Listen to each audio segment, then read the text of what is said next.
Good day, everyone. We are at the start of a heat wave, and I have a new hat. And it's getting really crazy humid, and I still have yet to cut my grass because I kind of injured myself, and I think I injured myself gardening. So right after that tour video I showed you guys, I saw the video, and then I was like, you know what, there's a few things I want to change. You know, there's a few things that I thought was, too much yellow on this side. We have a yellow tree here, a yellow tree here, and the middle was a hydrangea. And I was like, it should be something red, because I have a little bit of blue here, or silver, like that silver blue, and some purples and stuff. And I was like, I need something red. I need a red shrub. So I did have that little angel 9-bark tucked in there. But this guy, which is my dogwood, is growing crazily humongous. Like it's supposed to hide the AC unit, which is doing a great job doing that, honestly, from this angle. But it was still too much yellow. So then this 9-bark here will get into a deep red later on in the season. Right now it's kind of like a green to orange to yellow. It's got like a variety pack of colors, so I decided I'm gonna move it, and moving that meant I had to move the hydrangea, and the hydrangea had like really set its roots, and so it was hard to pull out, and I think I tore I didn't tear anything, but I got like the tendonitis or whatever in my hip/thigh muscle, and I was like out for the count for a couple days.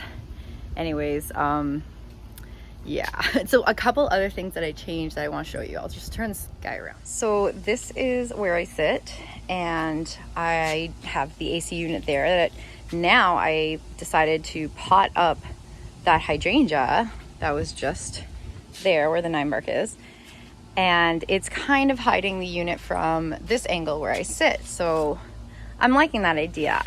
Originally I was like, I'll just put it in the landscape somewhere else, but I realized I have no other place to put it. I'm packed. We're packed here. There's nowhere to put it. Unless I was gonna put it in my kind of vegetable garden area over here, but it would have been too big for just this little space here. It's not that much. It's like 4 feet, and that panicle hydrangea, Pinky Winky, it's supposed to get like 6 by 6, so no. I will be trimming it up for that space as well, but like at least I don't have to trim it up as much for the space. And I did want to put my veggies in, not only the veggies, but I also found this at Canadian Tire. It's a salvia, and it's not the salvia I originally wanted. I wanted Pink Profusion salvia from Proven Winners, but I couldn't find it, and this one was only $10. So it's pretty much the same idea, where once the blooms are spent, then you've got this like almost similar but darker version color of the seed pods. They look just as good, and well, not just as good, but like pretty good, So I'm gonna do that. That'll hopefully spread in that area.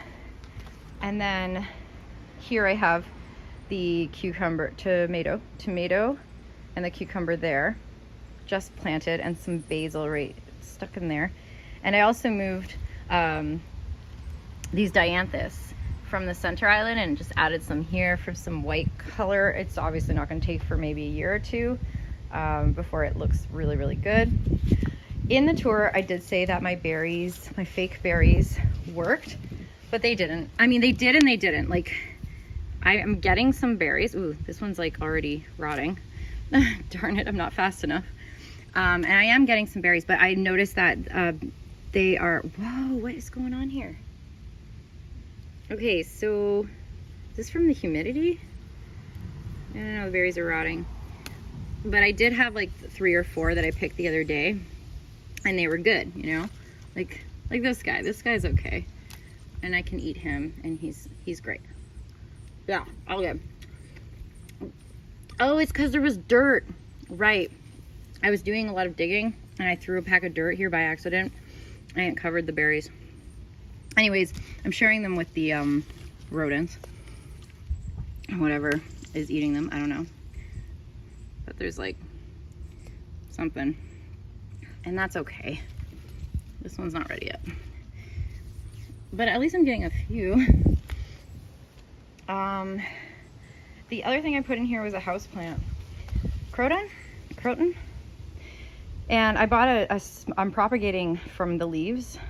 So I bought a smaller pot and I'm propagating that because it's too big for its pot. The roots were growing outside the pot. And so originally I want to put some more of my penstemon here, but the penstemon is not ready to be split, like so right over there. And once I have a more penstemon, I will split it and put it here. But until then, I just will have some color right there. So I did that. What else did I change?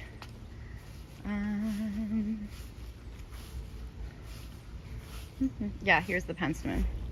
So I think I just needed some darker colors on that side. And I got some delphinium blooms. I'm not really sure if that was in the tour, but there you have it. There's some over here. Wow, the pilu has really gone off. It's craziness. Oh, I put a dianthus here. So this is the dianthus that I cut all the way down, all the way down. And it's doing fine. It's just not blooming yet because I had to cut it all the way down. But it's tickled pink dianthus. It will be pink flowers. And I put it there because originally I had it in this island right here. But this island turns later on in the summer, turns to be like a warm whites. Warm whites. Oh my god. Warm red, kind of orangey color to it, like yellows and orange and reds. And the cool pink tone of that dianthus doesn't really go. So instead I took the white dianthus that was here and I moved it there, and that one chunk came off, so I put it over there, and I kept this one here.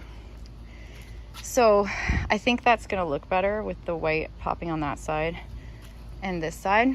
There's also going to be white over here. It's just that it's taking forever because I moved it, and Shasta daisies don't like to be moved. I mean, there's still buds on it, but honestly I'm not going to expect much on my Shasta daisies because I did move them and they really just don't like that. I have a dianthus here that just bloomed, but I'm like, why are you so short? It's supposed to be 30 inches tall, but again, it's brand new, so like maybe that's why. Anyway, I do have to stake my dianthus. Keep that in mind whenever you have dianthus. Look at that. Okay, the dogwood needs trimming. I'm supposed to trim it in the winter. It's going into the patio. But I'm not gonna wait until the winter. I'm just gonna trim it as I see it. I don't think it's gonna harm anything. So yeah, gonna do that. This phlox is like out of control. Oh yeah, and this is blooming. It wasn't blooming before, but now it's good to go. It's a Cardamia salvia. Yep, I think I talked about that. Okay, I think that's basically it. That's all I changed, but it was enough that I got hurt. Isn't that funny? So stretch, guys, stretch before gardening. So that's my public service announcement for today, to stretch, because gardening is clearly hardcore if you're 40 plus, maybe. Yeah, the next couple of videos I think I'm gonna do are gonna be feature videos on shrubs and color and texture and stuff like that. So stay tuned, because otherwise I won't have much to do. I really don't have anything else to move around. I really like how everything's positioned. I just need to wait for it to all fill out and I'll be happy. So enjoy this heat wave if you're anywhere in Ontario. I just had to like one last pass of these Zephyrin Druin roses. Oh my god. If I can just get past this crazy shrub, I can show you up close how beautiful this is. And they smell so good. They smell like strong, you know? I find that they look the best when they're a little bit more closed. Like that one, if it wasn't in the shade. And yeah, I do have like the little wormies still on them, but they're just so many buds that it's like the little worms can't even compete. So I'm not too concerned about that. So have a really nice day in the garden, and hopefully you're enjoying the weather.